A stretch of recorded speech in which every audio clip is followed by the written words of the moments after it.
రే శర్వా, ఏమైంది? శర్వా కాదు, విక్కీ.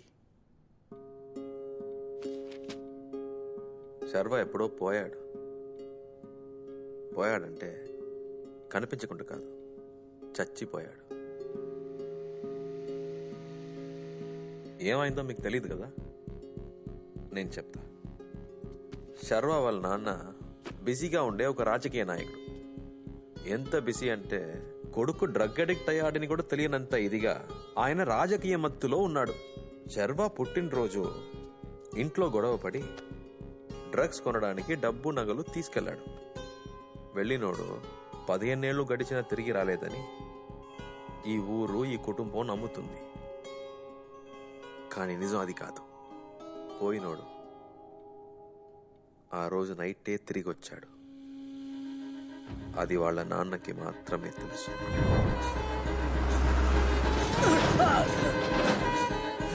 మత్తులో మునిగిన కొడుకు తండ్రి ముందు నిలబడ్డాడు. వయసైన తన తల్లిని తోసేశాడన్న కోపం. కొడుకుని అలా చూసిన తండ్రికి కోపం రెట్టింపైంది. ఇద్దరి మధ్య పెద్ద గొడవ జరిగింది. ఆ గొడవలో పొరపాటును కావాలని శర్వాన్ని చంపేశాడు. Election time. విషయం బయటికి తెలిస్తే ఏమవుతుందో అన్న భయం, పదవి మీద ఆశ. అక్కడే ఆ రాజకీయ నాయకుడు క్రిమినల్గా మారాడు.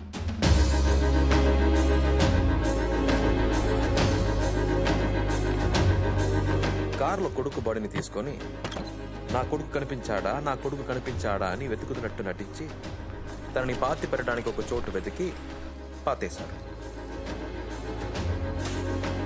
కొడుకుని చంపేశానన్న బాధ ఏమాత్రం లేకుండా తను కనిపించకుండా పోయాడన్న ఒక కథ అల్లి కుటుంబాన్ని కూడా నమ్మించారు. ఆ జాలితోనే ఎమ్మెల్యే కూడా అయ్యారు. అంత సవ్యంగానే జరుగుతూ వచ్చింది. సడన్ గా ఒక రోజు ఆ అబ్బాయిని పాతిపెట్టిన చోట రిసార్ట్ కడుతానని ఒకడొచ్చాడు. నేలను తవ్వితే కొడుకు బాడీ బయటకు వస్తోంది, దొరికిపోతే అందుకని ప్రజల కోసం పోరాడుతున్నట్టు కోర్టులో కేసేసి రిసార్ట్ కట్టడం ఆపేశాడు. ఎప్పుడైతే కేసు వాళ్ళకి అనుకూలంగా మారిందో అప్పుడే గోవా నుండి విక్కీని ఒక అనాథని తీసుకొచ్చి వీడే నా కొడుకని చెప్పేశారు. ఇప్పుడు ఆ బాడీ దొరికిన తర్వాత కూడా నా కొడుకు ఇది కాదని చెప్పొచ్చు కదా. మీ రాజకీయ జ్ఞానానికి మీరు ఢిల్లీలో ఉండాల్సిన వాళ్ళు ఏదో బ్యాడ్ టైం ఈ చిన్న ఊళ్ళో ఉండిపోవాల్సి వచ్చింది. ఇప్పుడు మీ కొడుకులా నటించడానికి వచ్చినోడు మీలాగే క్రిమినల్ కదా. వాడిని ఎక్కువ రోజులు ఇంట్లో పెట్టుకోవడం మంచిది కాదని ఏదో వాడి మీద ప్రేమ ఉన్నట్టు నటించి మీ రాజకీయ వారసుడిగా చేసి మీ శత్రువులందరినీ వాడి శత్రువుగా మార్చి ఆ రిసార్ట్ వాళ్లతో గొడవ పడేలా చేసి ఆ గొడవలో వీడు చచ్చినా ఓకే, వాడు చచ్చినా ఓకే అని లెక్కలేసుకున్నారు. మీ రాజతంత్రంలో మిస్ అయిన ఒకే విషయం ఇదే. సో నీకంతా తెలిసిపోయింది కదా. ఇక మీదట మన ఇద్దరి మధ్యలో ఉన్నది కేవలం బిజినెస్ డీల్ మాత్రమే.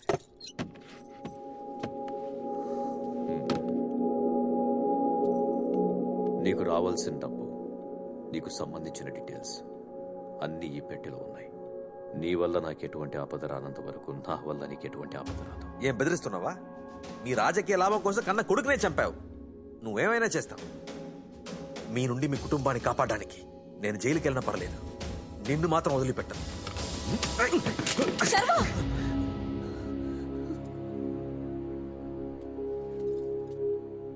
నన్ను మన్నించండి అమ్మా.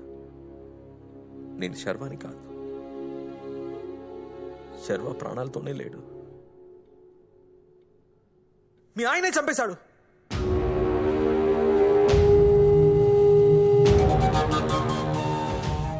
మీకు కూడా తెలుసా? నేనేదో మీ అందరినీ మోసం చేస్తున్నాను అనుకున్నా. మొగుడు పిల్లలిద్దరు కలిసి నన్ను మోసం చేశారా?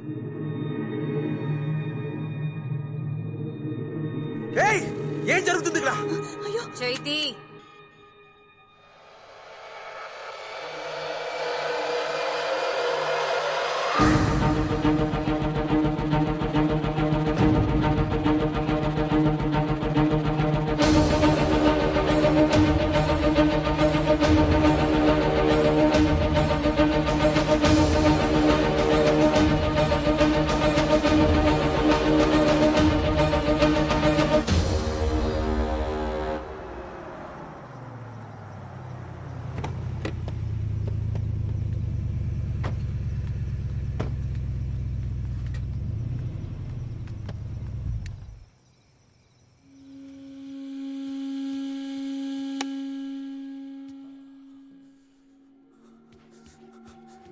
రేయ్, అన్యాయంగా నానమ్మని తోసేసావు కదా. ఎందుకురా ఇలా మారిపోయావు? రేయ్, ఎందుకురా? ఏం చేయాలరా? ఏం చేస్తే మారుతావు? రేయ్, రేయ్, మరుగుడు. ఏయ్, పోవే. నాన్న నాన్న నాన్న వద్దు నాన్న, ఏం కాదు నాన్న, ఏడవకండి నాన్న, ప్లీజ్ నాన్న, ఏడవకండి. నిన్ను పెంచినట్టే వాడిని కూడా పెంచానమ్మా. కానీ వాడు ఎందుకు ఇలా తయారయ్యాడో తెలియట్లేదు. నిన్న కూడా ప్రిన్సిపల్ ఫోన్ చేశారు, ఎవరో అమ్మాయి మీద చెయ్యేశాడంట. ఇది ఎక్కడి దాకా వెళ్తుందో తలుచుకుంటేనే బాధగా ఉంది. ఏం కాదు నాన్న. సర్వా, నాన్నని కొడతావా? నీకెంత ధైర్యం రా? ఆ మనిషి ముందు నన్ను కొట్టాడు. ఆయన కొడితే నువ్వు కూడా కొడతావా? అంత పొగరా? నాన్న ఇప్పుడు ఎలా ఉందో తెలుసా? అమ్మాయిని నేను చేసిందా? నువ్వు నా తమ్ముడు అని చెప్పుకోవడానికి ఆశ. ఏంట్రా ఇది? దీని వల్లే కదా నువ్వు ఇలా తయారవుతున్నావు. నాకు ఇవ్వు. ఇవ్వనురా. ఇవ్వని చెప్తున్నా కదా.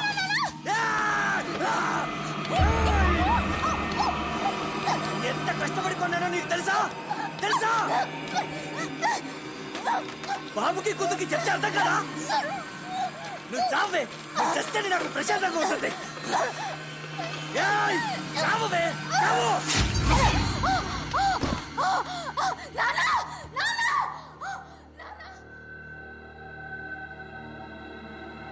శర్మ, రే శర్మ,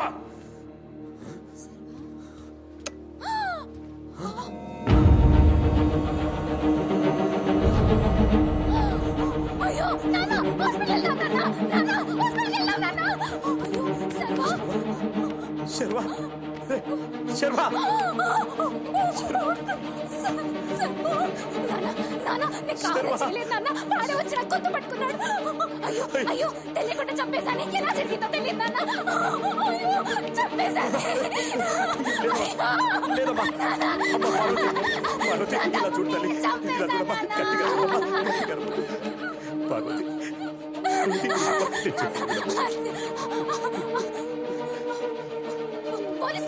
అయ్యో వద్దమ్మా, వద్దమ్మా, పోలీసులకు పోలీసులకు చెప్పొద్దమ్మా.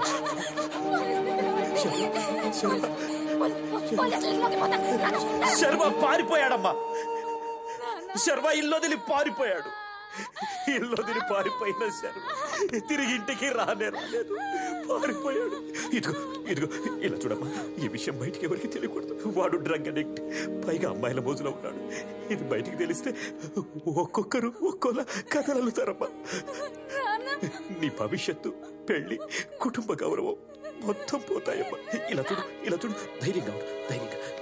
నేను నిన్ను హాస్పిటల్ దగ్గర డ్రాప్ చేస్తాను. నువ్వు అమ్మకి తోడుగా నాన్నమ్మ దగ్గర ఉండి నేను చూసుకుంటాను. శర్వ ఇంటికి రాలేదు. శర్వ పారిపోయాడు. శర్వ ఇంటికి రాలేదు.